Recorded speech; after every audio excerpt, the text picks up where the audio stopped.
Hello. Welcome to another episode of the Draft Nerds podcast. Once again, I'm your host, Matt, back here with another episode. And we are joined here today by a special guest, my friend from across the pond, Mr. James Ogden of Russell Street Report. How are you doing, sir? I'm good, thanks, Matt. Really excited about this. I always been a fan of your work from afar and like checking out your stuff on Twitter. I always see that. I always feel like I agree with you on loads of things, and then I see opinions you post, and I'm like, oh, I hadn't seen a player that way, and then like went back and watched the tape and stuff. So really respect you, man. So it's a privilege to do this. Same here, sir. I've admired your work from afar as well. Seeing I remember a couple years ago. I don't know if it was last year. It was like 2 years ago. You posted um I think it was you had a full write up of the draft, and it was like a full scouting, um, a prospect guide is what you put up. And I looked through this guide, and I'm like, wow, this is really impressive. One, I know how time consuming that can be, and I know the work it takes to put that much detail and that much thought into each prospect. So kudos to you, man. Love your work.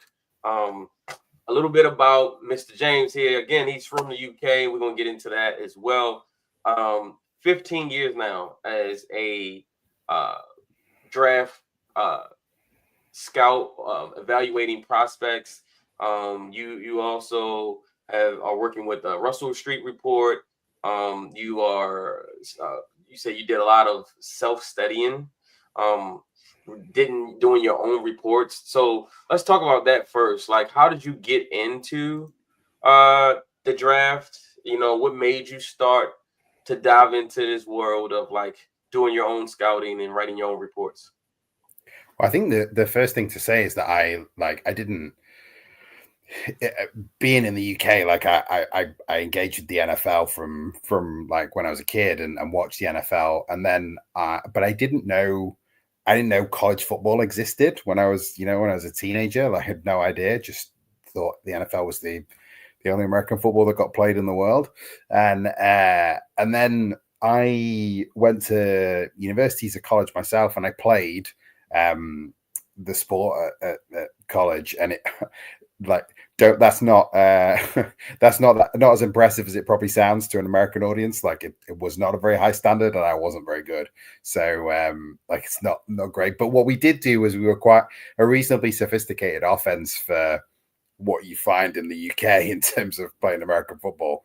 And the thing that I had to watch loads to understand our offense was we played the spread, and so I got loads of tape of old style Texas Tech, Mizzou stuff, and suddenly discovered that college football existed, and it opened up this world to me.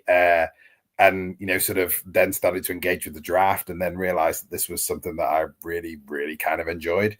And the draft, watched the first draft for the first time when it was first televised in the UK back in 2008. And then from there, I watched it and was like, I want my own opinions on these guys.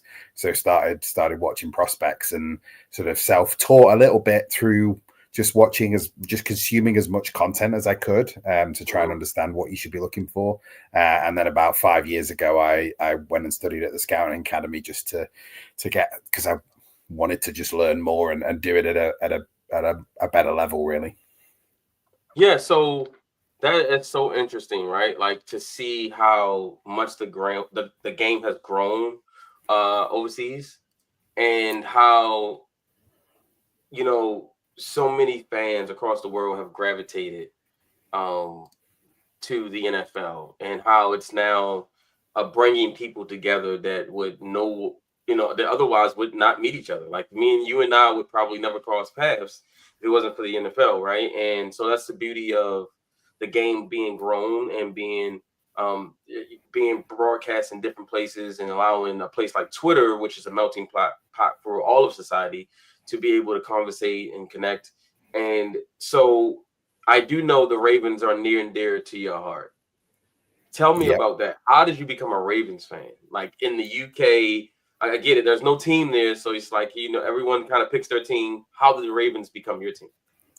Yeah, so I was about 11 years old. I started playing basketball because there was a guy came to my school who was an NBA player at the time, who was from Manchester originally. And it was a guy called John Amici, who played for the Orlando Magic and a few other teams. And he set up his own kind of basketball academy, and I played basketball. I'm not wasn't great, but I really enjoyed it. I loved the sport, and I sort of thought, you know what, why don't I try other American sports? Basketball and ice hockey were quite big in the UK at the time, and so I watched a preview for the NFL in 2000. And at the time, in the other sports I was playing, I played rugby for a long time, and played soccer for a long time. And in those sports, especially rugby, I was a kind of defensive player. And watching the preview show, I saw this team that were supposed to be the greatest defense that had ever played the game. And thought, you know what, I'm gonna follow those guys. And it was an easy team to love following through the season, just because I loved like the physicality and the physical toughness. You know, coming from a rugby background, it really appealed to me the way the sport was played, and it looked so different to the way rugby was played. Rugby's quite a technique sport; it's physical, but like American football is a collision sport rather than anything else. So, and that's very different to rugby. And I just really enjoyed it, and I loved the way the Ravens played. And obviously, they won the Super Bowl that year, so then I had to stick around and take a bit of time to understand the sport over a couple of years. But yeah, I just fell in love with the Ravens, and you know, they took me on a wild ride in that first year, so I was pretty happy to stick with them. So were you like a big Ray Lewis fan, or Yeah, I love. Ravens? At the time, I obviously sort of loved Ray at the time, but what I really liked, I loved that defensive line. Like I loved Yeah. Tony Siragusa, Sam Adams, Michael McCrary. Like loved watching those guys. And obviously, I still, you know, there were guys all over that defense, right, who were just tough guys who loved hitting, and you know, Chris McAllister and Rod Woodson, and like it was just you know, I loved those guys. And then as you start to understand and appreciate more of the nuance of the game, we started to get some other guys who you could appreciate, and obviously Ed Reed came along later, and at that point I was starting to understand more about the game. And so watching him play and Ray play in that defense at the high level they did, and from a processing perspective, was just, yeah, it was they were a great team to watch, to start learning more about the game at that point. Okay. Yeah, absolutely, man. I remember when I became a Ravens fan, it was 1996. I was 12 years old, and they used to play in a stadium called Memorial Stadium, which was like right up the street from my house. Like I could literally walk to the stadium. And when I first got into football, it was way before that. I was a little kid, and the Ravens didn't exist. My dad was a 49er fan. And so I grew up liking the Niners. My dad also liked the Bulls, so I used to like Jordan. But like the Niners were my team. Deion Sanders was like my favorite player. This is around the time when Deion left Atlanta and went to San Francisco, and he helped them win the Super Bowl. And I remember watching the first Super Bowl that I actually remember watching the entire game was Chargers versus 49ers in the Super Bowl, and the 49ers like demolished the Chargers. Deion Sanders had a great game. Jerry Rice had a great game. And I remember that being my team. And then I remember when thinking, you know, as a kid, like, man, I wish Baltimore had a team. And a few years later, Baltimore did have a team. And I mean, I fell in love with the Ravens immediately. Like, even before they had a name, right? When I remember on the news when they were asking people, like, what should we name the team, right? And they would have people like send in and vote on like 5 different names that they gave. And so just love the history of the franchise and how it became and where it is now. It's just it's a beautiful sight, especially when you think about the Ravens being one of the most premier franchises in all of sports. It's a well-run organization. It's a model of consistency, and that's something that if you're a Raven fan, no matter uh, what your issues are with them, that's something you should be proud of as a Raven fan. I completely agree, man. It's cool to hear your story. I think The Ravens have just announced recently that they've taken up this global markets program for the NFL, and they now have marketing rights in the UK, and we're sort of talking to them a little bit about what they're going to do in the UK for us. I think they've got some exciting stuff planned, but the thing that's I think most exciting really is that to growing the game, and we've Ravens fans have grown in the UK over the last few years, and I firmly believe that the reason for that is that at the moment the Ravens have the best player in the world, right? Yeah. Who transcends the sport. Like there are people that I know in the UK that don't watch the sport, aren't really interested in the sport, but I can get them to watch Lamar Jackson highlights and they can appreciate what he does. Because he's so different, right? And so it's like even without an understanding of the game and an appreciation of the game, you can appreciate what Lamar Jackson does on a football field. So it's a great franchise to support, and it's full, I think, in the UK of fans who are like diehard Ravens fans, and we don't attract very many. I don't think that the franchise attracts many non-diehards like fair weather fans. Yeah, I agree. You can see that the Ravens were starting to grow their brand overseas. Notice last year Lamar Jackson went over there and he took place. He did some soccer stuff with one of the teams over there, and they were documenting him and following him, and he got to practice. I think he exchanged jerseys with like one of the big time players over there. And when the Ravens played over there last year, they practiced at one of these fields where the soccer team played, and the head coach and John Harbaugh kind of, like they have quite the following over in the UK, and I love to see it. I actually can't wait to get over there to watch a game, because I'm sure it's amazing to see a game over there and watch my favorite team at the same time. Have you been to a game in the UK for the Ravens? Yeah, so when in 2000, so I went to the very first London game between the Dolphins and the Raiders, which was a very bad game.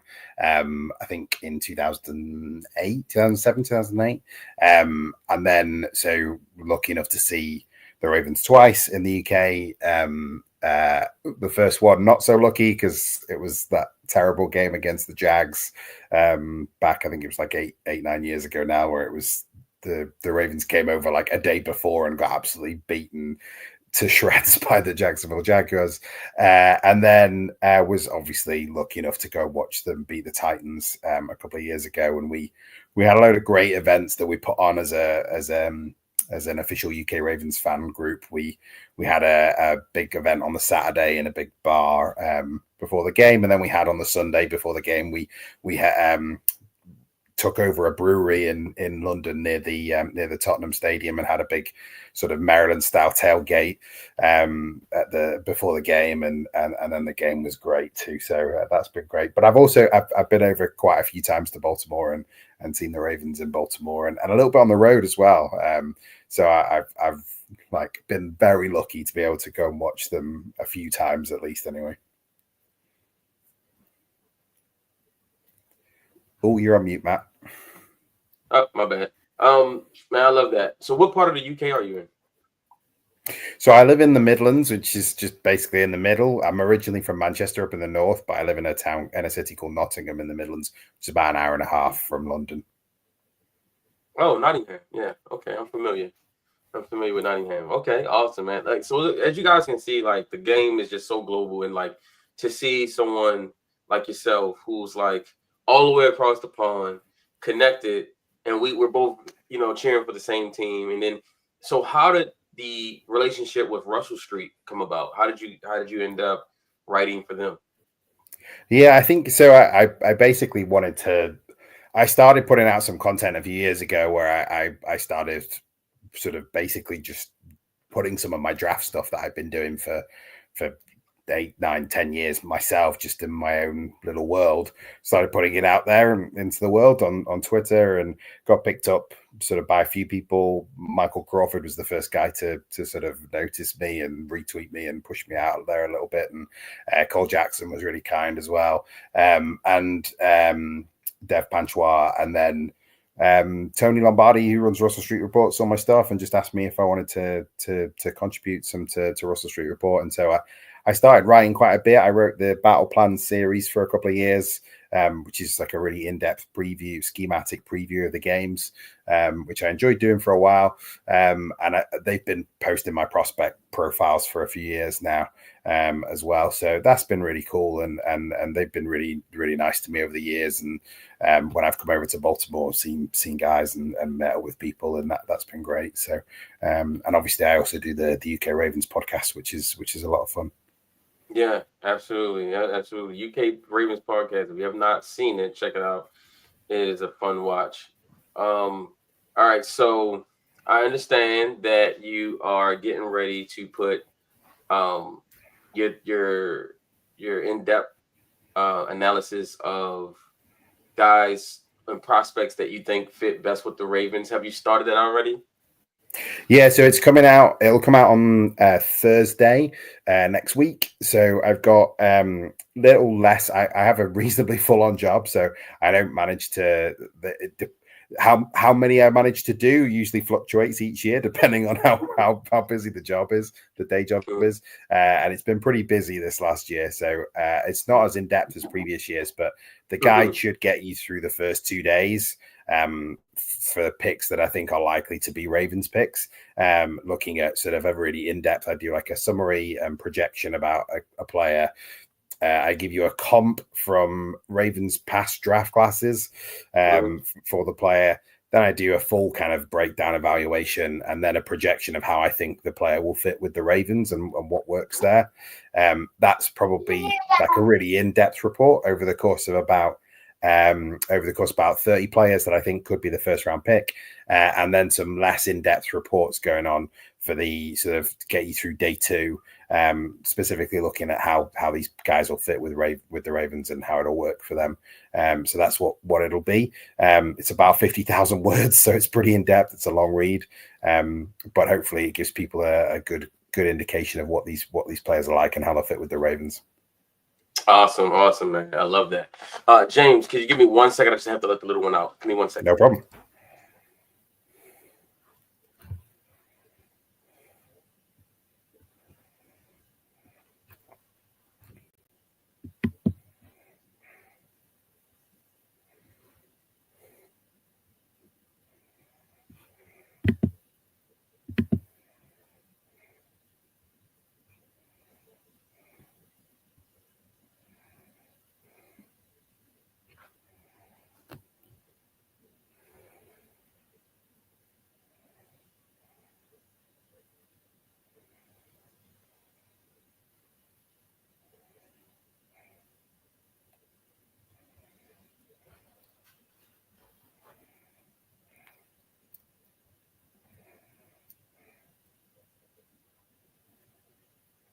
All right.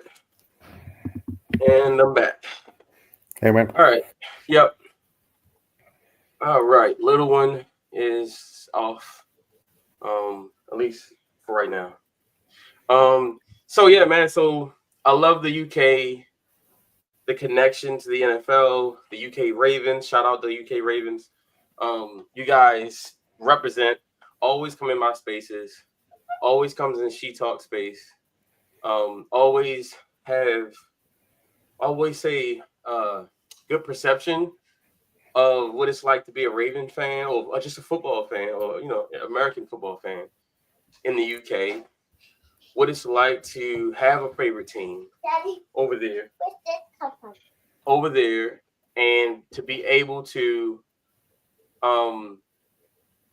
bridge the gap right between fans over there, fans here, and for us to be able to connect and to be able to be from worlds apart, but yet have one thing that we all have in common, which is football, right? Which is the Ravens. So I absolutely love that. So to dive into this year's draft, as it relates to the Ravens, who are some of your favorite players that you've watched or scouted this year that you think would be a good fit for the Ravens? Yeah, there's quite a few, right? I think within this draft class, I think like if we start sort of high up the board, I think there's a few that that fit well with the Ravens, that are guys I admire, and I think and would be at the top of my list for the Ravens. When they get on the clock at 27, I think, you know, there's for me, there's like a group of a few guys that are the elite prospects in this draft, and then I reckon there'll be on the Ravens board probably about 15 to 20 guys that they'll want to get at 27. There's some where they'll have absolutely no chance, but then there's a few where I think they fit really beautifully with the Ravens and would be right at the top of my board in terms of value. And so that would include guys like Derek Harmon, Jedi Barron, Malachi Starks, Jihad Campbell, Walter Nolan, Shamar Stewart, Donovan Iziraku. These are the guys that I feel like that are like semi-realistic of falling to the Ravens if things fall a certain way, that I think would fit really, really well with the Ravens, and would be right at the top of their board. Yes. Yeah, go ahead. Go ahead. I'm sorry. Finish your statement. No, you go ahead. No. So I was going to ask you, like, all right, what is your take on the Ravens offseason so far? And then based on that offseason, based on what your thoughts are from the Ravens offseason, which one of those players that you mentioned you think would be the best fit at 27? Yeah, I think so. The thing with the Ravens, I think so far, is that this offseason tends to suggest to me that they are opening themselves up for a 2 to 3 year run at this.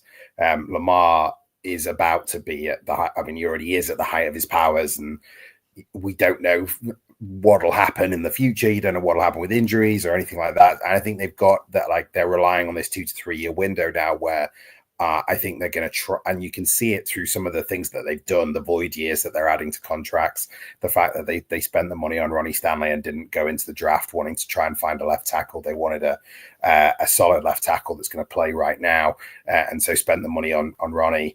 I think it feels like they're ready, but the problem is they're up against the cap. And so there are in previous years, they've managed to find some money. Marcus Williams, Derrick Henry, they've managed to find some money for some splash signings. That's not going to be the case over the next couple of years. So these drafts are really important to find immediate contributors, guys who are going to come in day one and be a role and play a role for the Ravens, and possibly even more than that. And it's why I think in the end, at the top of my board are two guys that I think are the two that are most hopeful to the Ravens. The first one is Derek Harmon, who I think just looks like a Raven. He's getting a lot of love at the moment in mock drafts and seems to be the guy of choice for the Ravens fan base right now.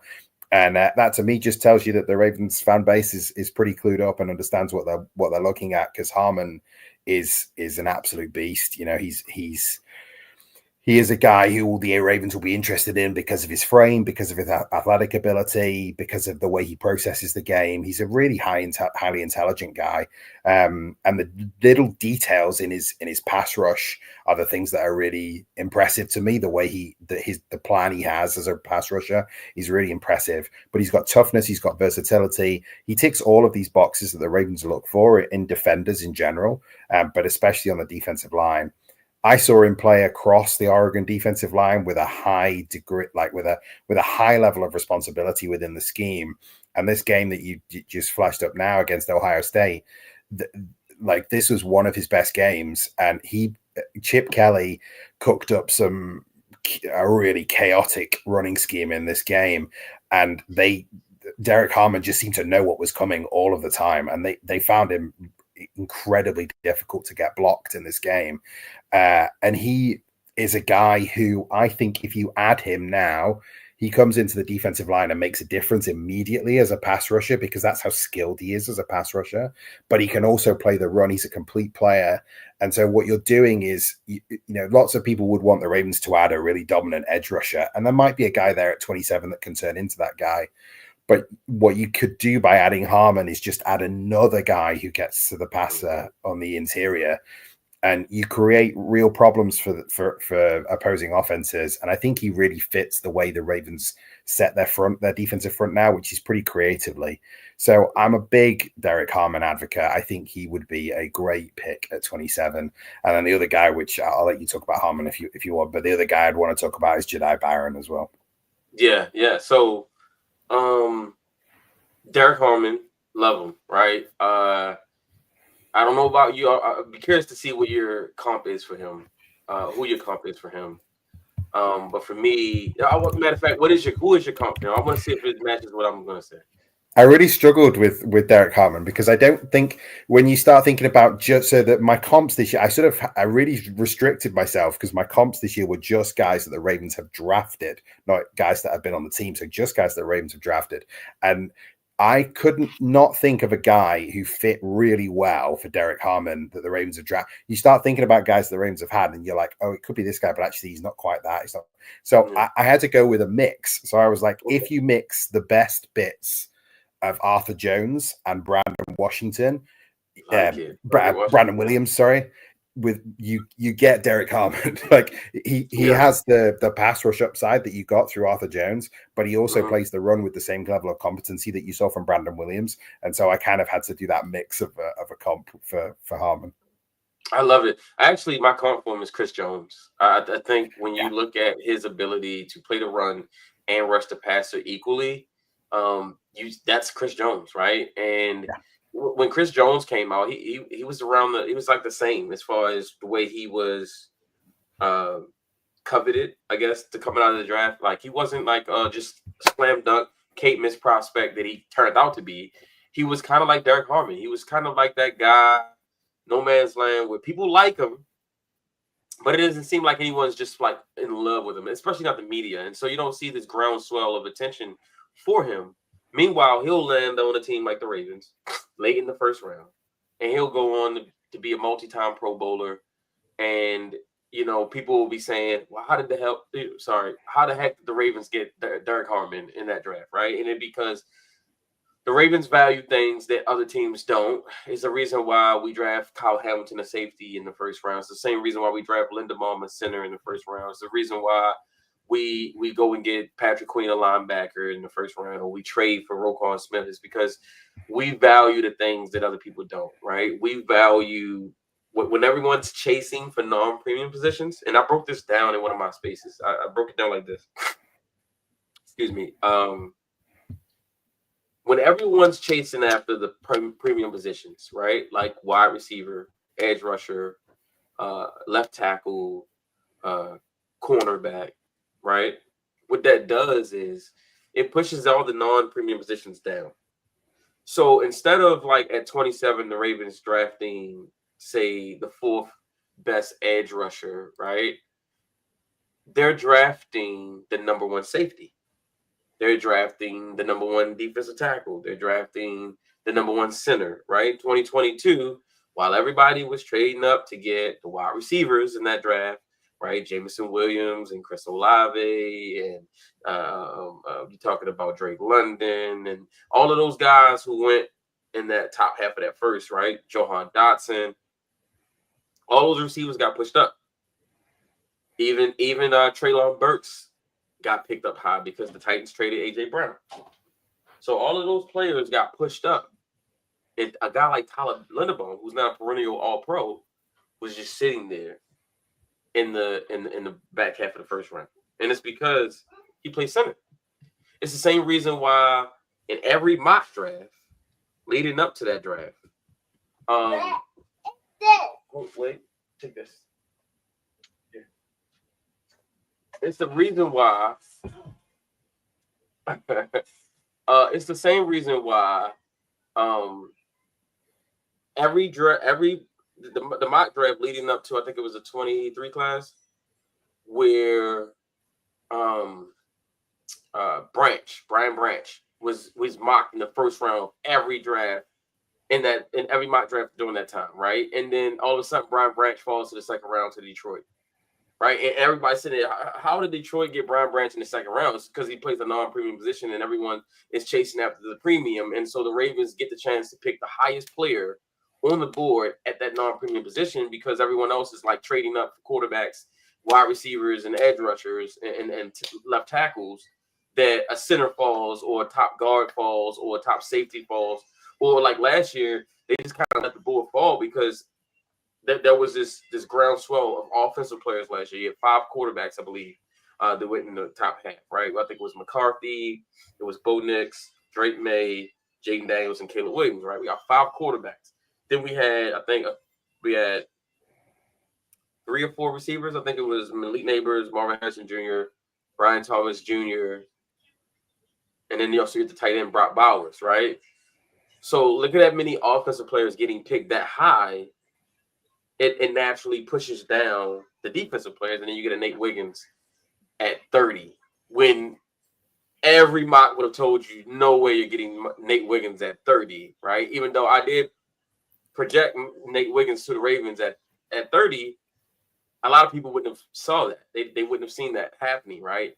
I kind of know how boards shift, and I know how teams like to pick and how the board may go, which is why I'm pretty good at picking the Ravens pick. But most people would have said, "Nah, there's no way." Like I didn't pick Kyle Hamilton falling to the Ravens. He was supposed to be a top 5 pick, but based on positional value is how the Ravens end up with such great value at non-premium positions. And so this is how they do so. And then to your point, I think Michael Pierce is a bigger loss than we've actually talked about. What are your thoughts on that? Yeah, I totally agree. And I think the Ravens are going to have to address that at some point. But the thing with Michael Pierce that I think people don't, that sort of people underestimate is that the amount of wiggle he had for a big man, like the movement skills that he had for a big man is rare. And so you do losing that is a thing for the Ravens. I think they are going to have to replace that in some way. I don't know that it's necessarily going to be someone like a Derek Harmon, but I think there are going to be other guys that they can look at as they move through this draft class. But picking up a guy like Harmon, the challenge at the moment is the defensive line depth is a bit thin, and so you're looking at 3 really good ascending defensive linemen. Obviously, Madubuike already sort of where he is, but I like Travis Jones and I like what Broderick Washington brings to the table as well. But that's kind of it. There's not a lot else outside of that in terms of the depth, and you need more bodies on the defensive line. And I think the thing that sort of there's lots of people talking about the Eagles and the stable of pass rushes they have that was able to help them win the Super Bowl. The thing I look at in with that Eagles team is the amount of times I saw Jalen Carter wreck games for them, and give that stable of pass rushers the opportunity to make plays. I think that's the way in which you can find the value that you were just talking about drafting the top guy at the position. The Ravens took Kyle Hamilton, the top safety the top player at that position at safety, and then had a plan for him to do other things, had a plan for him to have a much more of an impact from a defensive standpoint than just a split safety in a traditional role. And I think you can do that with Derek Harmon. The thing that's showing up on here now that I think is the thing that I love most about Harmon is I mentioned the sort of details in his pass rush, like the way in which he, I was taught to evaluate a rush plan in the same way that you evaluate a pitch mix in baseball, that you are looking for a guy who, knows how to keep people off his strikeout pitch, knows himself, knows what he's doing. And the thing that I love about Harmon, to continue in the analogy, is that the way he rushes the passer, he's got really consistent power in his hands, and the thing he uses the most is a club rip move that's very effective. Yeah. Mm-hmm. But what he also has is some other moves that he can use that look really similar to the club rip move as far as the offensive lineman is concerned. Mm-hmm. And so he has a counter club that's really impressive. He's got like this pull slide move that can be really subtle, and it looks very similar to the way he sort of approaches the offensive lineman to run that club rip. And it's a real challenge for an offensive lineman from a processing standpoint to understand how to prevent yourself from being turned against that type of sophisticated pass rush. And so the thing I think about Harmon is it's those little details in his game that are so impressive that I always worry about being a bit arrogant and sort of saying that, like, I know more than NFL teams, but I think it's been proven over a number of years that there are some NFL front offices that will miss those details and won't see that type of thing, and he will get underdrafted he will get down some boards by some teams because they don't notice those things. You know what, James? I don't think it's arrogance. I think it's okay to acknowledge when you do know something, because I mean, we see some of these guys, these GMs and these scouts. They'll tell you, like, when they say stuff like, "Oh, we're learning from like Madden on how they evaluate play." Yeah, Like that tells you they really don't know. Like no one has all the answers, right? And yeah, I think we all have a little bit of the answers. We all know a little bit of the truth, and I think if we bring everybody together, you create a consensus, and then you'll get exactly what the truth is. But I think um, one of the things someone told me is that always surround yourself with people who are smarter than you, right? yeah, That way, if you're the smartest guy in the room, you have no one there to challenge your thoughts, right? And so, how do you get better if there's no one there to challenge your way of thinking? The problem is these GMs surround themselves with yes men and people who don't challenge their way of thinking and their thoughts, and therefore they continue to make these catastrophic. Sorry, they continue to make these catastrophic mistakes in the evaluation of players that someone like yourself or me might look and say, how does this continue to happen? How does this team continue to miss on player after player after player? Meanwhile, a team like the Ravens, a team like the Steelers, who are consistently picking at the bottom of the draft every year, they still find diamonds. They still finding all pros and Pro Bowl players. And so it shows you, like, having a hot pick means nothing if you don't have the right people evaluating the talent, because you can yeah, miss up high the same way you can miss down low. And I think there's a huge opportunity right now in the scouting community that I think teams really need to reach out and find these people who, like us, who we spend a lot of our own personal time scouting because we love it, right? No one, yeah, we love to do this. And because, so whenever you're doing something you love to do, it's not work, and yeah, you're passionate about it. And because you're passionate about it, I think the result shows, right? And yeah, I just think that when you see these teams miss, it's because they're overthinking it. Like you're seeing it so far this year in this draft. Like I'm seeing Ted McMillan dropping to like 29, and I'm like, that's classic overthink. Kyle Hamilton falling out of the top five. You're overthinking it. You're sitting there saying, I see a guy who's 6'4", unbelievable wingspan, can cover every part of the field, can tackle, can do everything.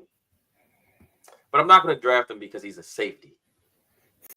Like, you're so focused on the position and not the player, right? It's like my guy Bill always tells me, it's always scout the player, not the helmet, right? Because we get caught up in that too. Like, oh, I like him, but he played for that school, right? Focus on the player, not the helmet. Even though there are some schools that have a profile when it comes to certain players. And so I always thought it was interesting to see how these teams continue to miss and what the philosophy is. So you mentioned another player. I think did you mention Jade Barron? yeah, yeah, yeah. All right. So what's your thoughts on him? And do you think this is a year the Ravens need to be more aggressive? So I just broke down their philosophy, which is they say when everyone else zags, right? They draft the non-premium position over the premium position. But do you think this is a year that needs to change? Yeah, I think so. In some ways, I think the challenge, right, is that at corner it feels light right now, and the reason being is the Ravens push even when you had Kyle Hamilton in that freer role in the first half of the season, they were playing Marlon Humphrey in the slot more than they were in previous years, and I think they want to get him inside more than they have done in previous years. And so I think they need an outside corner. Now, Chidobe Awuzie, I think he's fine and will be able to hold down a spot, but they really probably want a higher level of play out of that the other corner position. And I also don't think, we've seen over recent years teams have success while using two young corners. And so I don't think it's a problem to have Nate Wiggins on one side and another young draftee on the other side. Jade Barron, I try deliberately not to read anything until I watch a player because I don't like to have my viewpoint colored, but it was quite hard not to find some reference to Barron it was hard not to come across some reference to Barron as a guy who is going to play, who's going to play nickel, is going to play the slot, Yeah. and it was really quite easy to find people also like hard to avoid people talking about his arm length uh, as a real struggle for him. But I think he's going to be a real classic case of a guy who probably is going to get underdrafted. We've seen countless examples of that happen. But for me, he's a classic study in a guy who is missing some length, plays a lot of zone, played a lot of zone at Texas, and he's rarely up in a big receiver's face at the line of scrimmage. But there are other corners who have fit that profile who've gone on and been criminally underrated who have the same traits that he does that show up on film consistently. And the Ravens draft comp I had for him was Ladarius Webb, which is not the best comp. It's good, but it's the best comp I think for him is Trent McDuffie. That's who I see on film. And I think the reason being, when you have the short arms that Barron and McDuffie have, what you have to have is elite ball skills. And when I say ball skills, I don't just mean intercepting the football. I mean accuracy and timing when you are trying to break up the pass. And that is what Barron has. His ball skills, I feel, are at an elite level, which is what McDuffie's were as well. And so the arm length doesn't matter. It doesn't matter that he's got a couple of inches shorter arms than you'd want, because he's always on time and he's always accurate when his receiver's targeted. He's one of the easiest movers I've seen on film. Like, all his transitions are fluid. He excels at the most important thing a cornerback can do, which is taking away a target on any given play for the quarterback.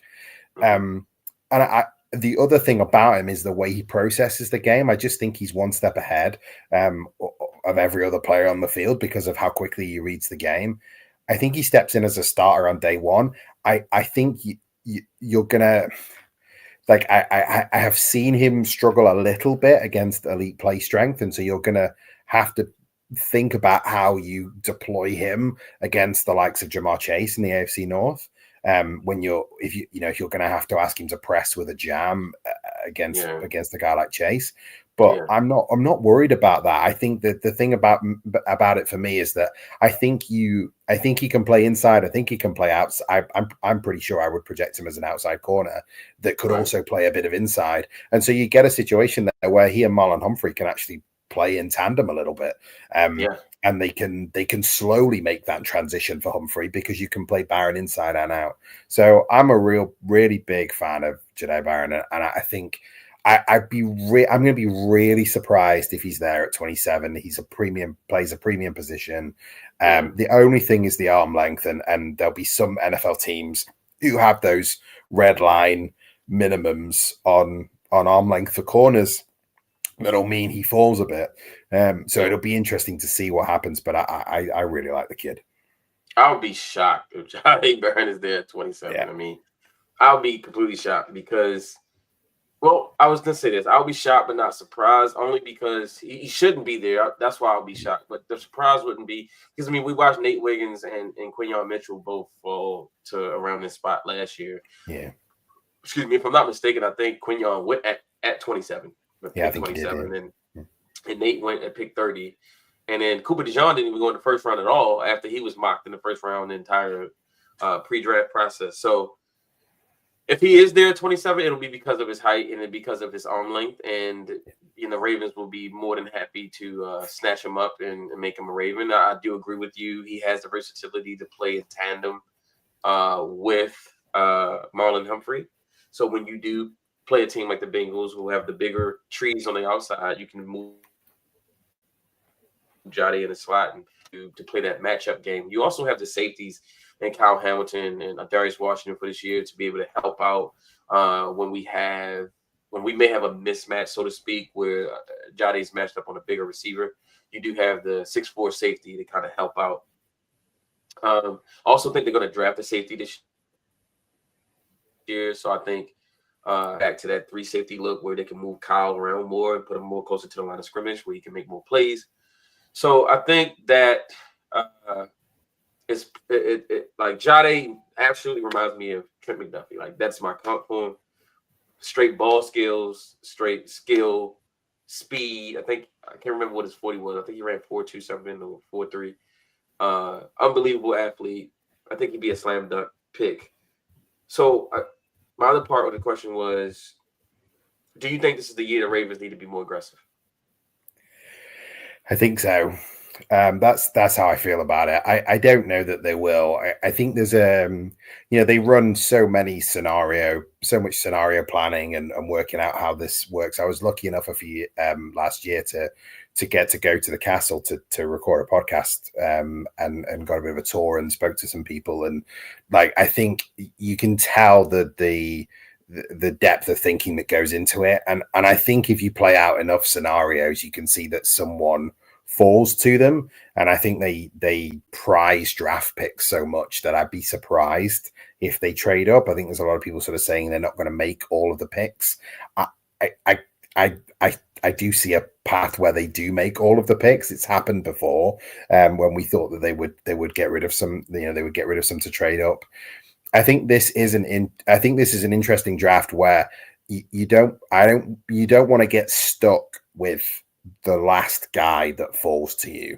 I think you want to get one of these. There is a little bit of a tier. There is a tiny tier break around sort of like 15 to 20 in that range. And so there's a real chance that all of those guys go.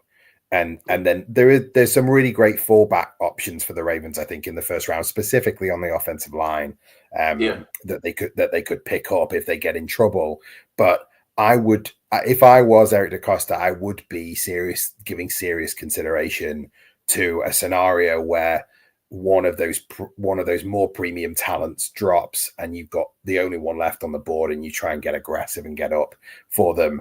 I really, really, I mean, they got Nate Wiggins, so it's fine, but I really was last year. They didn't really have as much ammunition, but I was screaming for them to go up and get Quignon as he was falling. I couldn't believe that he was falling as far as he was. And that would have been a great move, but obviously it worked out anyway. But I think that's the thing this year. I can see a situation where there is someone who falls a bit and you're sort of lost. You've lost the rest of the board there, and you could sit there and say, actually, we're okay. We're going to wait and we're going to pick up a Gray Zabel or a Donovan Jackson or someone like that. That's a kind of fallback option. But actually, there's a chance that we could go up and get a Derek Harmon because he's falling. So I think that's the thing that I would say. I don't know about you. Yeah, absolutely. I wonder with the guard position. My question to you is, how you feel about that position? With Falele and now Voorhees, do you feel stable in that position, or do you think the Ravens need an upgrade? No, I don't feel stable in that position. Falele showed me enough down the stretch that he would be the incumbent in camp, but that it's not his job. He's going to have to earn it again. He seemed to get some confidence down the stretch and did better, but there's still a challenge with him. So I feel like they are going to have to put some competition in that room. Voorhees, showed us something at left guard when he played, and I think there's potential there. But I think with both Voorhees and Falele, you're looking at guys who are not necessarily the guy, and so I think they have to put competition in that room, and I think they have to put serious competition in that room. Like in previous years, they have waited to the third, fourth round to pick these interior offensive linemen, and it feels to me, I put a tweet out a few weeks ago that I'm begging them to pick an interior offensive lineman in the second or third round, because it feels like every year I have these guys who I'm like, this guy's going to be great. I really want the Ravens to shore up the interior offensive line with a slightly more premium pick, and they never do it. And then they bring in a developmental guy, and that guy eventually gets to a point where they're a serviceable starter. But I think this year it feels like it's the right time to take a guy, and maybe they don't do it. Maybe they don't pull the trigger in the first round, and they don't feel it's that high a need or the value is there. But I do think there's going to be options for them, and I think there's a good chance that Zabel, Donovan Jackson, and Tyler Booker are all there for them when they pick, and all of they're all interesting conversations in different ways about how they fit with the Ravens. But I think it's something that they should be thinking about. Absolutely. I love Donovan Jackson, man. Like, not so much Booker. Booker, I feel like he's just a guard only. And I feel like the Yeah. Ravens need someone in that first round that has some position versatility. Donovan Jackson proved last year that he could play left tackle. I mean, he was dominant in the playoff run for Ohio State last year down the stretch to that national championship. I mean, he didn't give up any pressures and then no sacks. And that's incredible for a guy who, again, right as you see, he started off as a left guard. Then Josh Simmons goes down and he smooths over the left tackle, and it's like seamless. The old line coach at Ohio State talked about how they felt like nothing happened, like it was just seamless. They transitioned to Donovan over to the left side, and they just kept going. Derek Harmon spoke at the combine, and they asked him who was the toughest matchup for him this year, and he said Donovan Jackson. Yeah. Donovan Jackson is one of the most undervalued players in this draft. I feel like I've seen a couple of mocks of him in the first round, but not enough. I've seen him mocked to the Ravens several times. I believe I saw a mock yesterday. Can't remember who it was from, and they had Donovan Jackson go to the Ravens. But for the most part, these are the three players that's been mocked to the Ravens: Donovan Jackson, Derek Harmon, Malachi Starks. Those are the three guys that's been consistently mocked. Tom McShay just put out his mock today. He has the Ravens taking Derek Harmon. Mel Kiper put out his final mock. He has Ravens taking Malachi Starks. Donovan Jackson. Like, those are the guys, right? I feel like it'll probably be, if they stick and pick. I've mocked Malachi Starks to the Ravens like 3 months ago, right? When people said, "Oh, no way, he won't even be there," and I'm like, okay, I know position versatility. I know. Listen, I understand positional value, right? So while Malachi Stark shouldn't be there based on talent, he will be there based on his position. Yeah. And because this draft is loaded at other positions where people are going to be clamoring to get, right? So let's just break it down by the numbers. You're going to probably have, before the Ravens pick, you're probably going to have at least 2 quarterbacks taken, maybe 3, right? Because I can see Shedeur, Cam Ward, and Jackson Dart all getting picked before 27. You're going to have 2 running backs, Omarion Hampton and Ashton Genty are going to go, right? So what's that? 5 players right there, right? Then we're going to have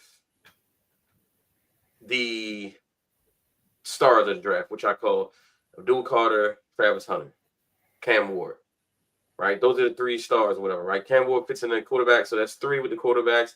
That's 2 with the running backs. And then you have Travis Hunter is going to go. You're going to have the 2 tight ends, and Warren and Loveland are going to go. You're going to have Will Johnson is going to go. You're going to have at least 3 tackles, maybe more, with Will Campbell, with maybe Josh Simmons, with Armand Mimbo. Yep, Armand Mimbo. You're going to probably have at least 1 wide receiver in Ted McMillan. You're going to have multiple pass rushers in Mike Green. Probably, if you put Jalen Walker in that class, Jahad Campbell. And then you're going to also have maybe James Pierce Jr. as well. And then Jahdae Barron is probably going to go in there probably after Will Johnson, maybe even before Will Johnson. So the way I've been looking at it, Donovan Azaruku could end up going before. The Ravens are going to have their pick of the litter at 27. It just seems like it's just inevitable. We're going to get that 27, and it's going to be 6 players that the Ravens all love. Donovan Jackson may be there. Malachi Starks may be there. Nick Warray may be there. Maybe a receiver like Luther Burden is there. Maybe a pass rusher Like Azaruku is there. Maybe James Pierce is there. Derek Harmon may also be there. Like in that case, would you trade down? I know they don't really need more picks because they have 11. I can't foresee. I can't even foresee 11 players making the team, not alone 12 or 13. But do you think they trade down in that scenario, or do you think they probably just try to trade up to get a better player in that scenario? Yeah, I think this is the thing we were talking about, wasn't it? That like you really do see a scenario where the Ravens do have their pick of the litter, which is why trading up doesn't feel like the thing that they normally do. Like they always talk about like waiting, and they'll go up if there's one guy left in a tier, and then but if not, they'll sit and wait. So it does feel like they'll sit and wait. Trade back would be an option. I think in this draft, the thing I would want them to do with a trade back would probably be not just a straight pick coming in for that trade. Like I'd want them to be doing something that gets them up from some of those picks in the fourth round into the third round, where I think there's going to be talent. So I'd want them to be a reciprocal trade up in a sort of into day two to make sure that they then potentially have 3 or 4 day 2 picks depending on how it goes. And so that's what I'd be looking for them to do if they were going to trade back in that scenario. There's definitely a chance that they will, and like you just played it out with the names. Like any way you slice it, there's a real chance that there's going to be a group of guys that they're going to be rating highly that are going to be there for them. And that's before you even think about the prospect of guys like Jihad Campbell sliding. Like he's just had the surgery for a torn labrum. Like and he's a linebacker, so there's a chance that guy drops, and you know he would be for me on the same level as Starks in terms of the like position, in terms of the value that you would get for drafting a guy like that. Maybe not in a premium position again, but and it would feel like a bit of a luxury pick to put him next to Roquan Smith. But I think it's the same situation as with Kyle Hamilton, where you just get a great football player and you find a role for him where he can make a real impact on the team, on the defense. So that's the thing I think for me is it really does feel like they will stick and pick at 27 because they'll have so many options to do so. Man, listen, if Jihad Campbell fell, I think it would work from this standpoint. Jihad can rush the pass off the edge as well. And people forget about this, but so can Trent Simpson. And when Trent Simpson was at Clemson, he played every position on defense. Like there was one year where he was an edge rusher. There was one year where he was a nickel corner. There was a year where he played safety. He only played off-ball linebacker for 1 year, and that was the year before he got drafted.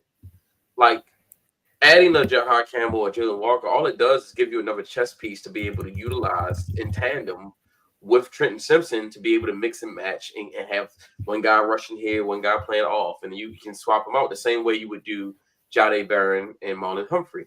So to me, there's so many different options for the Ravens. It's really juicy and exciting.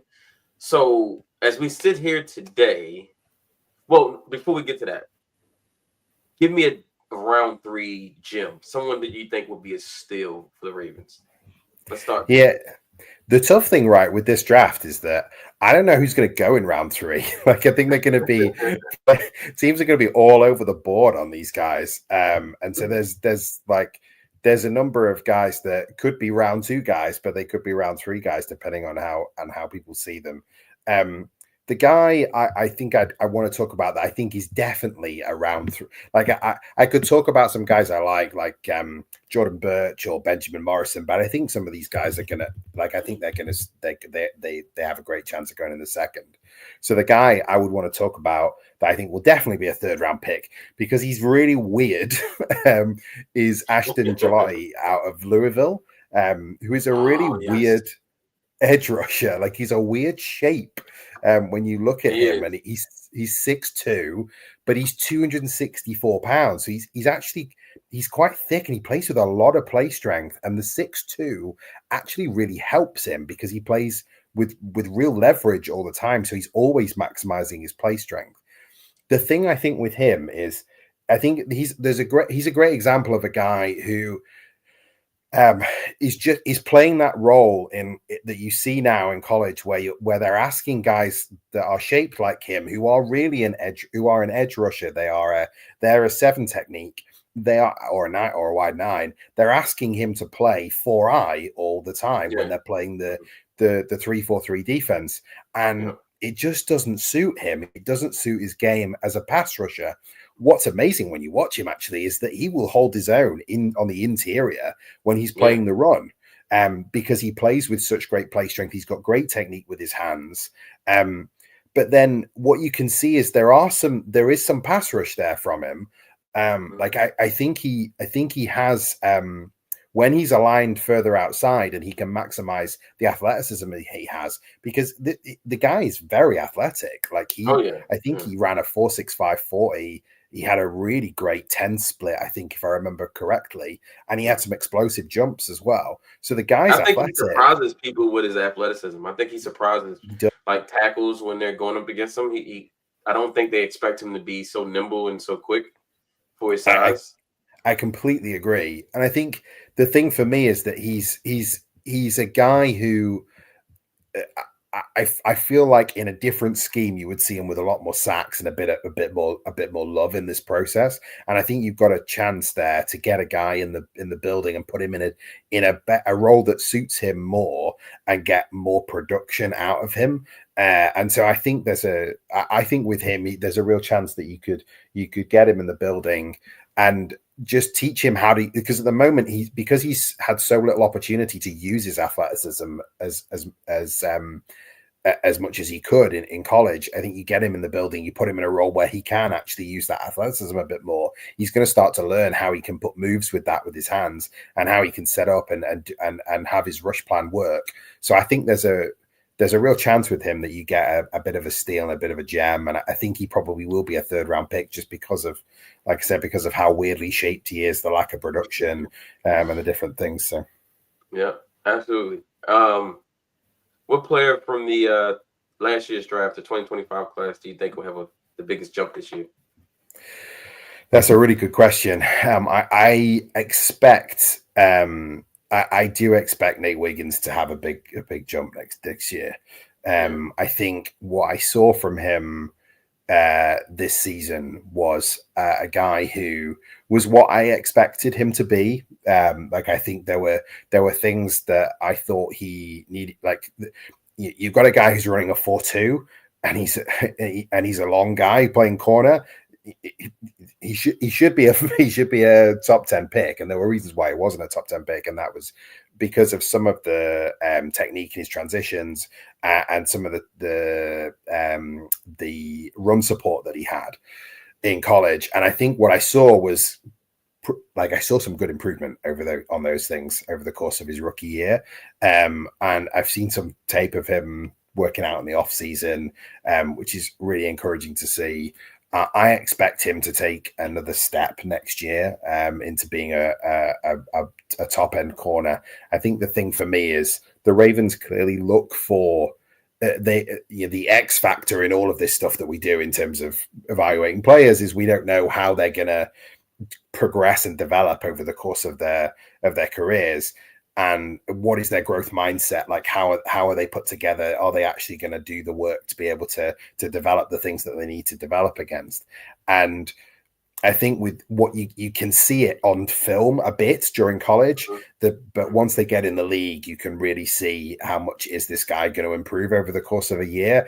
And the highlights you're showing now of him show like there are definitely things that he worked on and has developed since he's come into the league, and now Mhm. he's a professional. You're starting to see that development over the course of that year. So I can see a trajectory for him where I can see it getting much better, and I think he's going to be a crucial piece for the Ravens in this Super Bowl window that they seem to be trying to open up for themselves.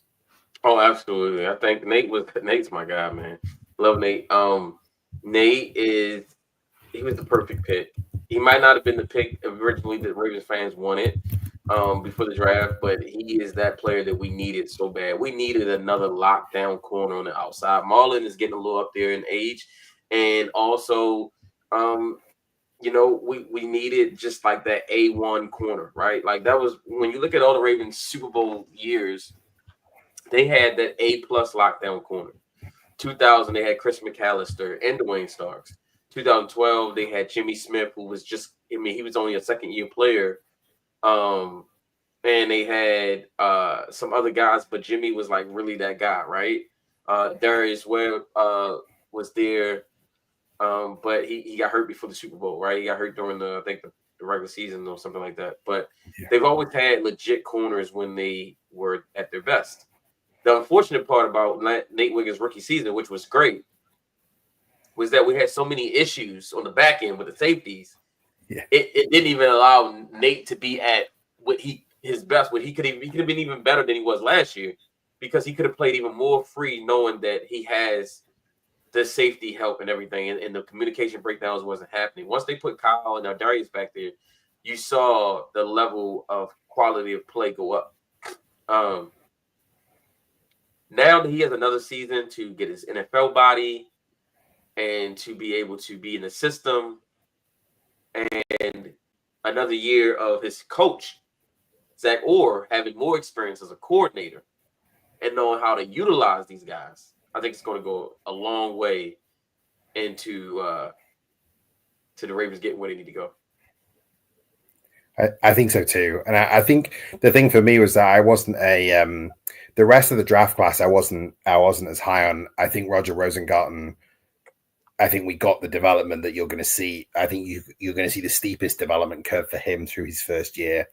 I think it'll level off a little bit now, and I think he's going to be a solid offensive tackle. But I don't think we're necessarily going to see, a huge ceiling for him. I think he's going to be a solid starter in the league for a long time, and that's where he sort of got to over the course of his rookie year. I think the other picks that I'm not the biggest Tez Walker guy, and so I don't see him. Maybe he'll develop a little bit more into a guy that you see a bit more regularly downfield. And when I say regularly catching balls downfield, I mean like one a game maximum. I don't necessarily see a future for him where he's going to be the starting X receiver for the Ravens. There's a chance that Adisa Isaac gets in Chuck Smith's pass rush school and continues to develop. We sometimes see that leap in a second year from those type of guys. But so for me, that's the reason why I think Wiggins is the most exciting from a developmental perspective out of that draft class, really. Oh man, I loved Roger Rosengarten. I thought Roger was a slam dunk still. I would have taken Roger probably at 30. That's how high I was on Roger. And for us to get him at the back half of the second round, I thought that was an absolute steal.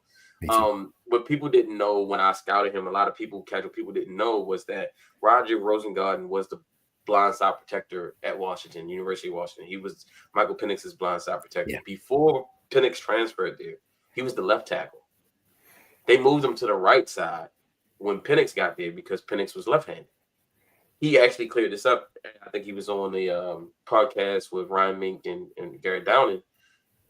He talked about how his coaches, when Penix transferred there, the coaches came to him and asked him, would he be willing to transfer? I mean, would he be willing to go over to the right side? He said, sure. But he's always been a left tackle his whole career. The thing is now he's only played right tackle 2 years. His last year at Washington and his first year with the Ravens. He's only going to get better at that position. And you see he got better last season as the season went on. So I'm really excited about him. I'm excited about TJ. I think we've all forgot about TJ a little bit. Somebody, Jay Will 501 says, I hope we get a chance to see TJ Tampa. His length is something that really shows up. And then also he's a really good zone corner, and we run a lot of zone coverage, a lot of cover 3, things like that. So I think he fit well into what we want to do. So I'm excited to see what he can do, especially with the new coaches we brought in. Well, I think we brought a secondary coach in from Kansas City. We brought in Chuck Pagano to be like a senior secondary coach. And then they brought in some other guys that are a lot more experienced than the guys we had last year. So it'll be exciting. So let's see. So Huddle Up Film says Barron just seems like he fit with Marlowe and Nate perfectly. Different skill set, and he's a damn good tackler. He says they can play in tandem. Him and Marlowe can play off each other's skill set. So, two things to end it here. One, what's your gut feeling telling you? Right now, it's April 10th. We're less than 2 weeks away. 27th pick. The Ravens select who? I think my gut is it's a tough one because, as we talked about, like you just don't know who's going to fall. But I think my gut at this point says Malachi Starks. I think is the most likely pick. I just think the Harmon and Barron dream is just that. I think it's a dream that they get to the Ravens at 27. There's a better chance with Harmon, but I still think someone's going to fall in love and he's going to be gone. And you got me excited about Harmon now, man. Jeez. I'm all like juiced up about Harmon, and now like he's not coming.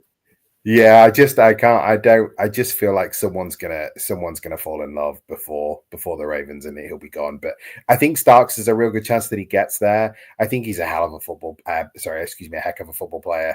He's a guy who is an interesting fit, I think, with the Ravens defense. Like I think that when they did the when they were running the defense at the start of the year, they really tried to make Marcus Williams and Eddie Jackson happen. Like they really wanted to have Marcus Williams play in that role where they could do some more creative things, but they could drop him into the deep post and rotate coverage and do some things. And I think they really do want that type of safety.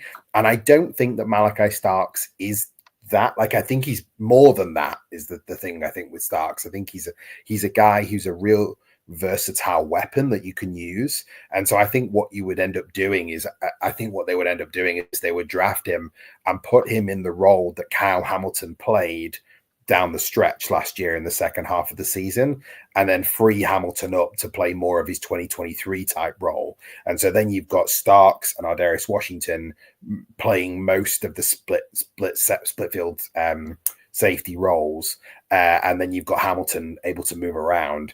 And I think he'd excel in that role. I think he's a really special football player, and I think there's a real chance that he's going to be available and that he's going to be high on the Ravens board. The only caveat I would throw in with him is that he is not the type of athlete that Eric DeCosta has been drafting in the first 2 rounds since he's become GM.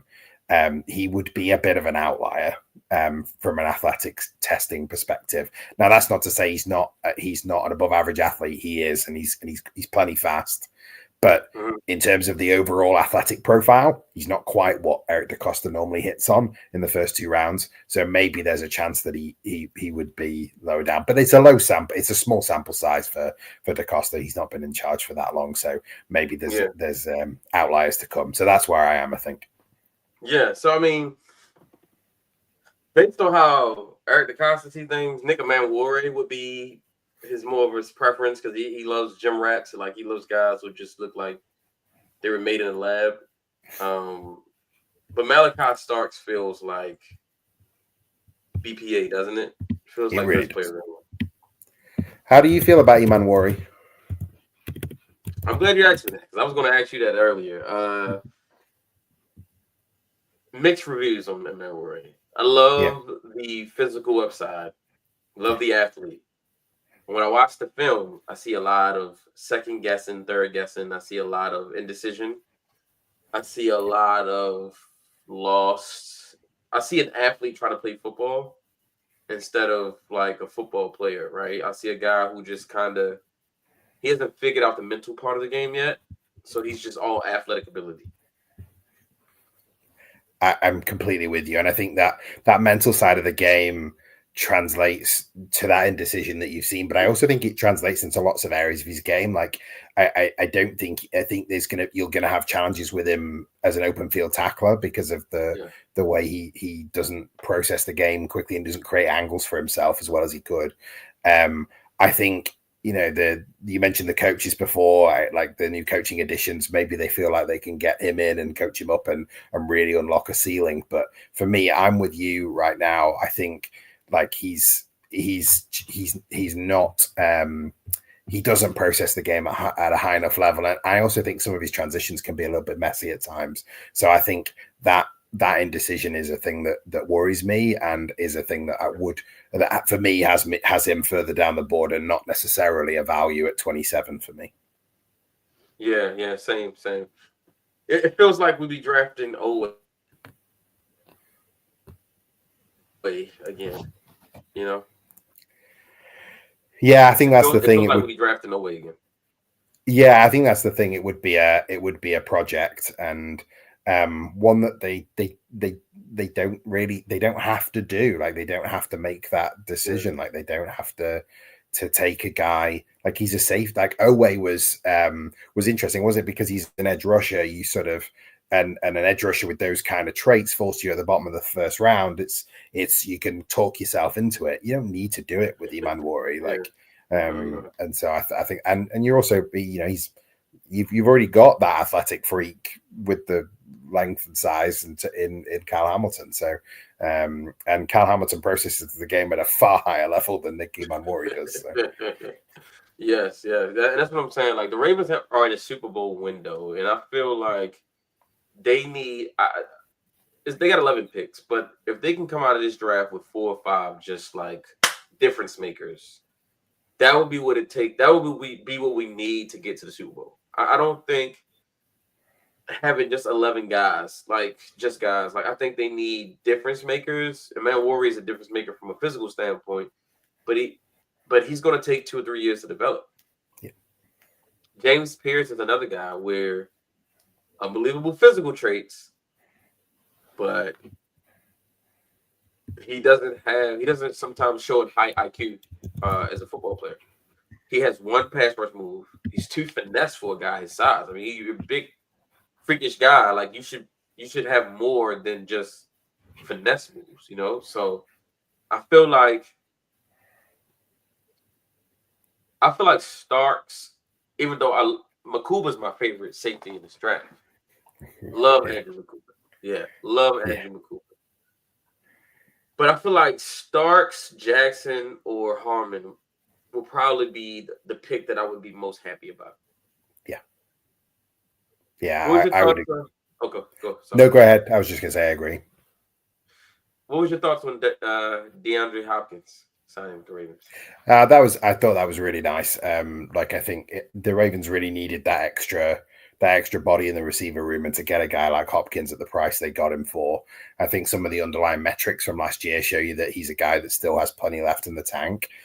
He's not going to be the guy that everybody remembers from earlier in his career, but I think the thing I posted was the thing I really liked about it was that I write in my introduction to the draft guide that the thing that sort of went through my head a bit in the when Mark Andrews dropped that pass in the playoffs was John Wooden's quote about being at your best when your best is required.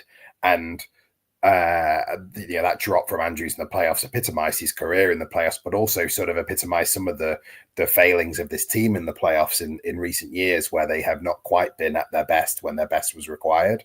And DeAndre Hopkins is a tone setter from that perspective. Like, this guy has one drop in the playoffs in his entire career, and I think he's had, I can't remember how many targets he's had. He's had a lot of targets in the playoffs in his career, and he's dropped one pass. So for me, he's like, that's what you're looking for there. What he does do is probably take wide receiver off the board for the Ravens early on, which is ironic because I'm a big Luther Burden guy, and me too. I love it. And there's a real chance that he's going to be there at 27. I know, man. It's so crazy.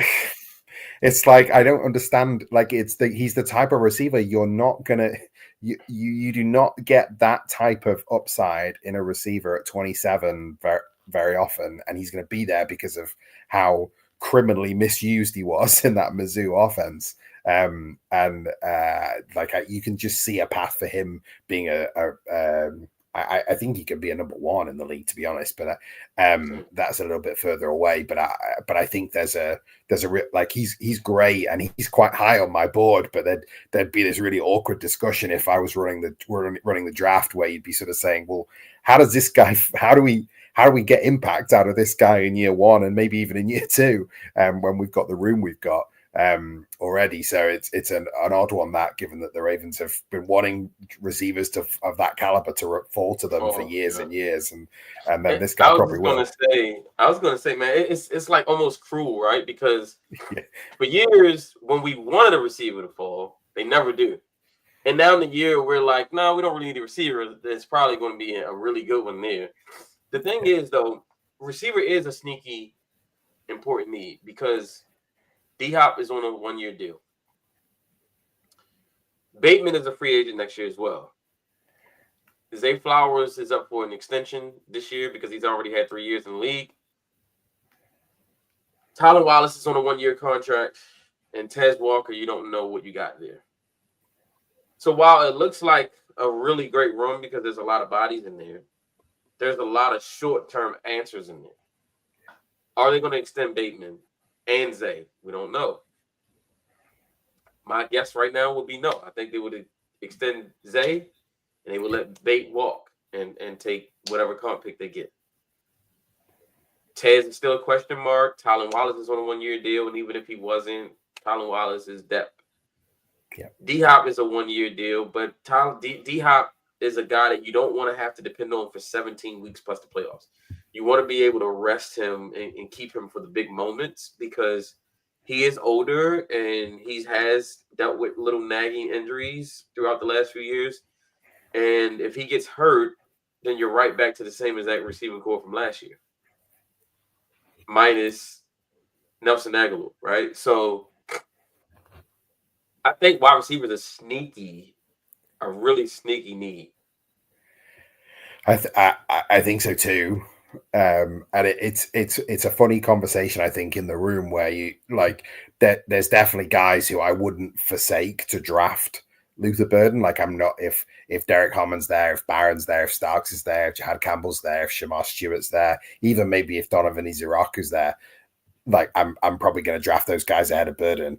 But I'm not gonna I don't think I would draft I'm if you're telling me I'm the decision maker and it's my neck on the line, I don't think I could justify drafting one of the guards above Luther Burden.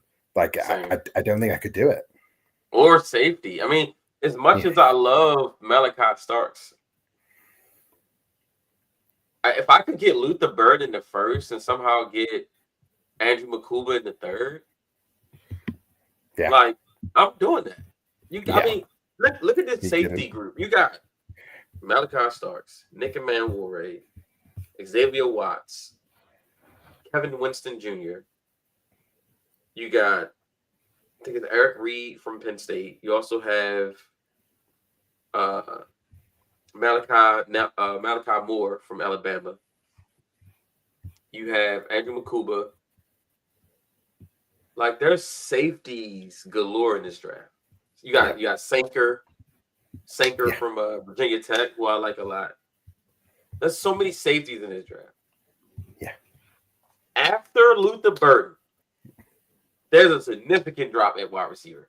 Yeah. It's Travis Hunter, Ted McMillan, Luther Burden, and then like poof, the floor drops. But now I do like Jalen Royals and I do like Kyle Williams. I do. Yeah. But instead of using your third round pick on a receiver, you already got one in the first. Now you can use that on a safety or corner and the defensive interior D line class is so stacked as well because while I would like to have Derek Harmon in the first, there's tons of guys I could get in the second, third round. Yeah. Guys like CJ West, guys like Todd Leak Williams from Ohio State, who's a dog. You got guys like Peebles from Virginia Tech. You have the other kid from Oregon who I can't think of his name right now. You have Dion Walker from Kansas. Yeah. So many guys that could give you, maybe not quite what Derek Harmon has, but you could get that same. You can get an interior defensive line like Simeon Simeon Barrow Jr., I think is like a baby Warren Sapp. Like he's really that good. He could play three technique, nose tackle. He could do all of those things. But it's like, how often are you going to get a chance to draft Luther Bird? Last year, I did a way too early mock draft right after the draft was over, and everybody was like, man, I wish we could get Luther Bird. Like, yeah, I'm like, yeah, no way. He's probably going to go top 5, top 10, and now we're talking he could be there at 27. Yeah, it's crazy, right? And like you say, I think there are defensive tackles all the way through this draft. There's pass rush upside guys like Shamar Turner, TJ Sanders, Darius Alexander, and you can get like competent run stuffers guys like Alfred Collins when you want to. So, like, I think there's definitely, I would agree with you. Collins. Love Alfred Collins. I was but yeah, so I feel like there's a unique opportunity with Burden and a guy who could be, like I said, he's just so criminally misused at Mizzou. And if you can have him spend more time doing, whenever he did something, whenever he was asked to do something that was an NFL route or an NFL type play, you could see the talent. You can see the talent. It's really easy to see, and I just feel like there is a world where he's a flanker or a slot right now, but I would want to see him. Like I've seen his release package, and it's I might not have seen it that often, but I've seen it sometimes. They seem to keep putting him in. They put him in motion all the time and try to get him a free release. And I was like, what? Why? I don't think you need to do that for this guy. Right. And so it was interesting, but I do think he's an interesting discussion at that point.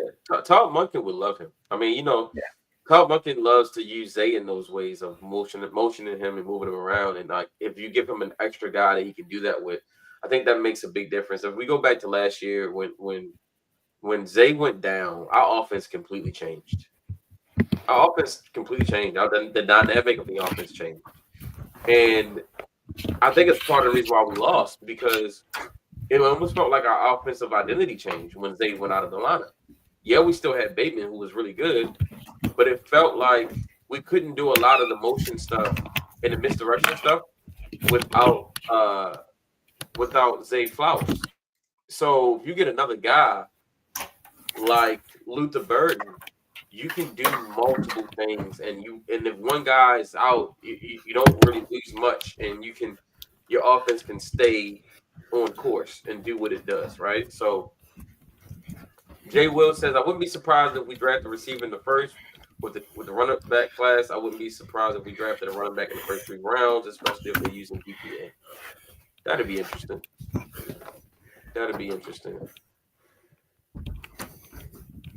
All right. So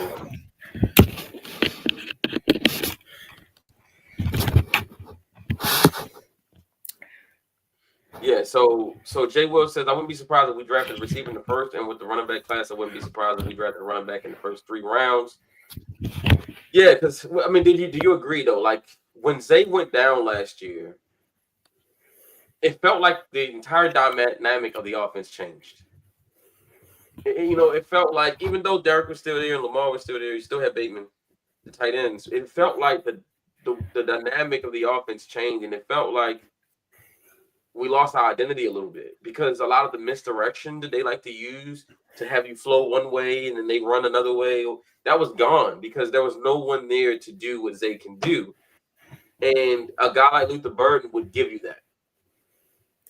Absolutely. And I think, a guy like Burden too is a guy who can do some, I want him playing I want him playing a proper receiver position, but he can also do that stuff. If Zay goes down, he can do that stuff like that. He's proven that he can do that stuff. And he's the big thing with Burden, like the thing that you can just count on, like I think he can develop in lots of different areas, but the thing that you can just count on with Burden is the yards after catch, right? He's so good after the catch. But for me, like I said, I just feel like he's a guy who showed me more than enough. He's got that the thing for separation, the thing they teach you at the Scouting Academy for separation is like how does he separate? Does he separate with his athletic ability? Does he separate with his processing, the way he processes the game, his technique? Does he separate with his play strength? I saw him Burden use all three to separate. And he's better in getting out of his. He's much better in his breaks than I thought he would be. Like he's much more precise in his routes than I thought he would be. And I think he's a tough cover for even really highly intelligent corners. So I feel like the guy has a chance to be a really special receiver in the league, and I just don't. I don't. If I'm handicapping it and I look at the grade, I've changed my grading process over the years, and I now have a kind of more formalized grading system that I use. And when I look at my grades, Malik Neighbors was easily the best receiver for me in last year's draft class. Yep. Burden is not that far off him with the grade I've given him. Like he's not that far. He's nowhere near as polished in terms of his release game right now because he's not been asked to do it as much. But he's not a million miles away from those top end receivers in last year's class. No, absolutely not. I agree with you 100% on that. He is he should be talked about a lot more. And I'm kind of, I mean, he's not being talked about. And I'm not sure why, but in any other draft, he would be the Ravens pick at 27. Yeah. He may not be this year, but if he was, I think Ravens fans should be really excited about that because it's a sneaky need, right? When you think about all the guys who are on 1-year contracts, you don't want to find yourself next year with Zay Flowers and Tez Walker being the only receivers under contract. Right, D-Hop will be gone, probably retired. Bateman's going to probably hit the free agency. Tylen will be gone, and then you just look up and you got Tez and Zay. Like I think you need a little bit more insurance just in case, and then also you need to protect yourself just in case D-Hop goes down. He is older. If he can't finish the season or can't play a full 17 games, then you're right back in the situation you were in the year before, and Tylen Wallace is your number 3. Like you don't want that. So yeah, I think you make a great point on that. Yeah, if you look at the Eagles game, remember when Bateman went down and Deontay Johnson refused to go into the game? We were completely shorthanded because it was just Zay and Tylen Wallace, right? And that was a big issue. All right, so before we get out of here, I want to ask you a question that I posted on Twitter and I got everybody all juiced up. So last night I did a mock draft. Well, last night I did a show, and then a couple of scouts of mine, friends of mine, who brought this up to my attention. They said, okay, looks like Browns are going to go with Travis Hunter at number 2, and hearing that Giants are going to take Carter at number 3. They took Carter out to dinner, winding and dining on them. Looks like that's going to be the pick. And they saying if Carter goes number 3, they're going to immediately shop Kayvon Thibodeau on draft night. So my question to you is the same question I posed out to the Twitter sphere, which is, if the Ravens were offered Kayvon Thibodeau in pick 34 for 27, would you do it? I think it depends on the board at the time at 27. Okay. If you're asking me to do it before, probably not. Maybe I would because of what we talked about before, which is that in this scenario here, you've traded back and got Donovan Jackson, who's an immediate starter at guard, and you could potentially have him take over at left tackle in the future if that's what he is when you get him in the building. And I'm as high on Jackson as you are. So in that situation, like it's a free rental, like it's a free interesting rental for a year. Like I'd be happy with Jackson at 27. So if you're in that situation, 100% I'm going to do that, I think. I wonder whether the Giants would do it for such a small pick swap. But you're optional on the quarterback. So to come up, so if you really look at it this way, they take Carter, which means now they have no use for Thibodeau, who is on the last year of his contract. His 5th-year option has to be picked up by May 1st. So they have until after the draft to decide. So like you said, if nothing else, it's a free rental. It's like we go back 7 spots and we get a free rental of Kayvon Thibodeau for a year. Yeah. If Thibodeau comes in and he balls out, extend him. Yeah. You've been looking for an edge rusher to pay anyway, so pay him. Right? If he doesn't, then he walks, you get a comp hit. Yeah. But you still got, like I said earlier, to me, the difference between a player picked at 27 and a player picked at 34 is like 0. Yep. Like you're basically getting the same talent, right? Yeah. Like you're going to get someone that you probably would have taken at 27. Yeah. Just to go back 7 spots. They move up into the first round. They get the fifth year option on quarterback. So it's a win-win, right? They want to get the fifth year option. Think about what we gave up to get Lamar. We gave up 2 second-round picks. We gave up a second-round pick in 18 and 19, right? So essentially, that's what Thibodeau was. Thibodeau's a second-round pick, and basically you get the top pick in the second round at 34, right? And so to me, that's a slam dunk, right? Yeah. You go back 7 spots, you get a free year of Kayvon Thibodeau. Let's say you get him in there, you make the trade, you talk to him, and you like, you know what? I'm liking this guy so much. You pick the 5th year option and say, we're just gonna pick it up. Yeah, we're gonna pick up the 5th year option, and that way we get 2 years to see what you got. Yeah, I really like him in this locker room and in this scheme as well. Like I was high on Thibodeau coming out, and I think I think it's a really interesting option and one that I would certainly do in that scenario. And like I said, I think I would consider it even sight unseen in terms of the board. Like I think I'd consider it given everything we've said about what we think this draft class is and how we think it's probably going to play out for the Ravens at 27. It feels like you would probably do it even if you had to do it before you were on the clock. Yeah, absolutely. Because I mean, I think this would be something you do on the clock because I think the Giants will want to know if the quarterback they want is there before they trade up.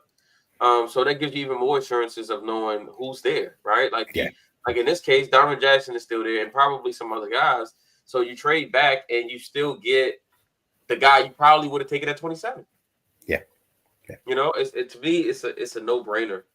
I think so to be able to get and then think about this year's pass rush. Like we just talked about, the edge rush class is not that great this year. No.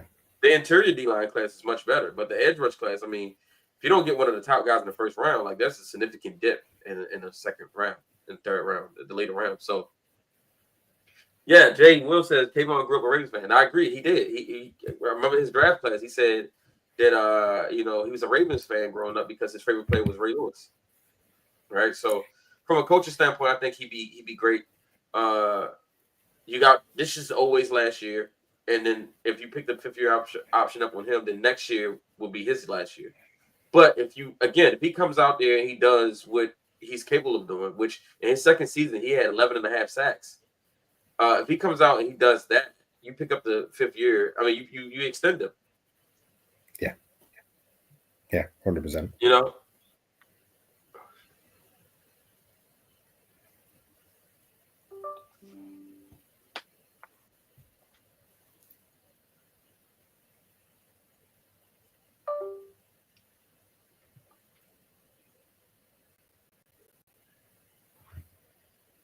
All right, I'm here. Yeah, so I mean, you pick them up, man. You extend them. I mean, I don't see why not. No, I would agree with you 100%. All right, 1 second. Just want to get disconnected.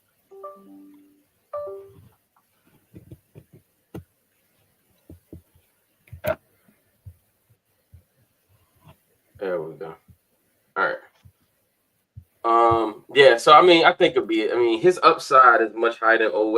I got a little bit of pushback by just one person where he felt like, he didn't feel like the juice was worth the squeeze on a 1 year rental. But I'm like, if that 1 year rental gets you to a Super Bowl, who cares? What happens right after this year. I mean, it's what Howie Roseman does all the time, right? He goes out, he gets guys 1 year rentals, and he stacks his roster as stacked as can be, and then he goes wins the championship, and then he moves on for those guys, and he gets another group of guys for a year or two, right? And that's just the way he did it. Like they do it, right? He went out and got Son Reddick, had him for 2 years, moved on. Then he went and got Bryce Huff, and then he won a Super Bowl, and he moves on from Bryce Huff and Sweat and Josh Sweat, and then off we running. He traded a late day 3 pick for DeAndre Swift, and then right next year he moves on from Swift and he gets Saquon Barkley, and then again they win the Super Bowl. So it's about winning now while also having an eye for the future. But I wouldn't worry about next year for Swift. I mean, for Thibodeau, I'll be worrying about how can he make me better now? Yeah. How can him, Owe, Van Noy, Ojabo, and all the guys we already have, how can we make that group the best we can? And if Kayvon Thibodeau can do that for a year, who cares? If they're hosting that Lombardi up at the end of the season, no one's going to care about his contract in 2026. We're not. No. Like if he signs, he signs. If not, then we draft someone else. But like he'll help you this year for sure. And that draft you ran there, you come out with the extra edge rusher that we think we need. You come out with a starter at guard, and you come out with a potential starter at corner as well, and Benjamin Morrison. So you I was going to say that. I see you saw that. Yeah.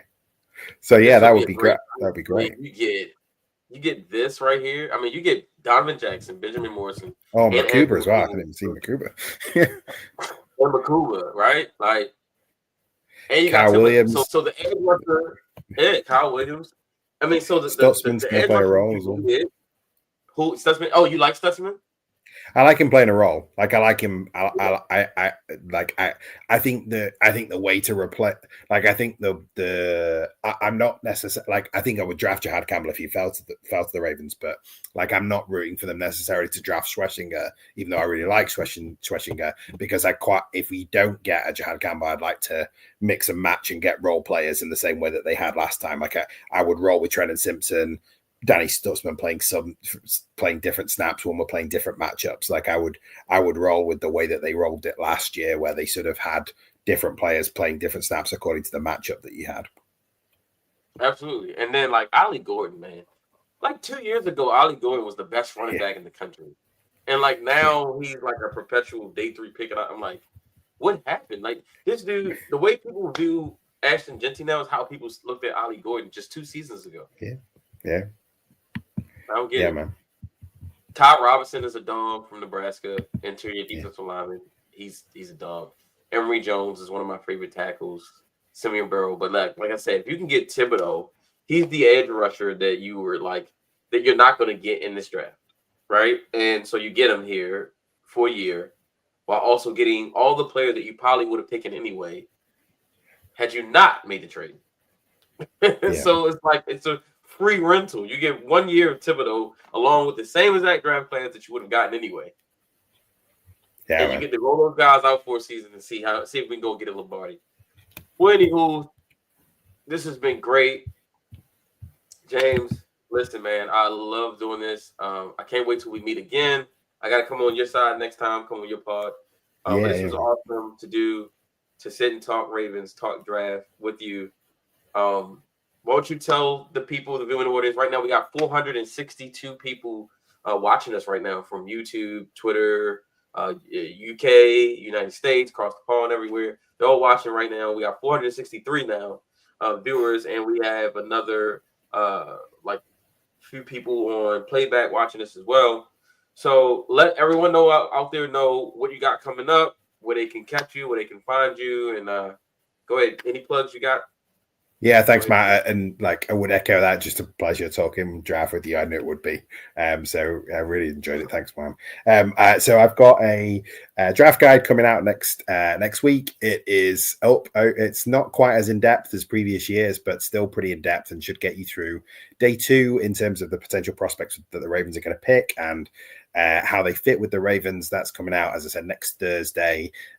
It's well over 50,000 words already, so it's probably in depth if people want to dig into these prospects, and hopefully it's a nice companion to the draft alongside the other great draft guides that come out, like the Beast, which obviously came out yesterday.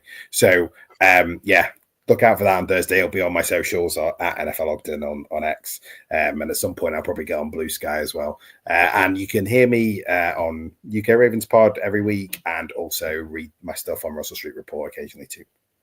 Awesome, man. Thank you so much. Again, we are 14 days away from the draft, and counting, and it's coming, man. Fast and Furious, and we're ready.